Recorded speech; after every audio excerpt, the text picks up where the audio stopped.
industrial heartland of the Ruhr. But Adolf Hitler had another card up his sleeve. On 16 December 1944, the enemy launched a massive counterattack. 3 field armies, over 200,000 men, at a thinly held sector of First Army's line in the Belgian Ardennes. The enemy achieved complete surprise. Green units fell back or were overrun and captured in the initial assault. The German objective was Antwerp. With its important seaport, its capture would split the Anglo-American allies in two and deliver this logistical lifeline into the Führer's shaky hands. Task Force Hogan was alerted and ordered to disengage from their advanced positions in Germany and double back into Belgium with the objective of Houffalize. The task force was down to 1/3 of their available tanks. To help mitigate the lack of infantry as well as shortage of tanks, Major General Rose plussed up Task Force Hogan with 1 company of scouts, 1 section of anti-aircraft artillery, and 1 battery of self-propelled howitzers.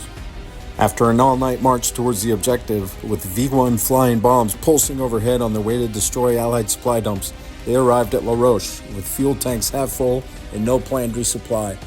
Little did they know that La Roche lay smack dab in the path of the 116th Panzer Division, who had already overrun elements of the U.S. 7th Armored.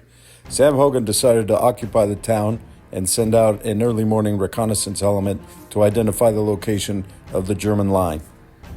The reconnaissance element was composed of 3 jeeps and included Hogan's, Major Brown, his S3, and Lieutenant Whirl, his recon platoon leader. Upon turning a curve, they encountered a half-track with Germans dressed as Americans, who immediately opened fire. Sam and his element evaded into the woods as their vehicles stalled. For the next 12 hours, they searched the friendly lines, while Task Force Hogan fought off repeated attacks. By the time the half-frozen command element had rejoined its unit, Task Force Hogan had been pushed back to the vicinity of Beth. Without infantry to scan the woods, the road-bound tanks were vulnerable and were soon surrounded by enemy infantry. A running battle ensued as Task Force Hogan began running out of fuel. They occupied the small hilltop village of Marcoret, with its stone houses and lines of sight towards enemy approaches, as well as the ability to maintain radio communications.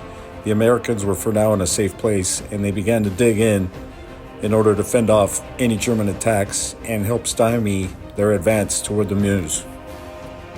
On top of the shortages of fuel and ammunition, the 17 wounded men in the task force required medical supplies and immediate evacuation. Despite the secure perimeter, on the morning of 23 December, Sam stepped out of his command post to the heart-stopping sight of 2 enemy 8-wheeled armored scout cars loaded with infantry roaring past his command post. Overcoming the initial shock, Sam raced back into his command post to radio the tank checkpoints at the bottom of the hill.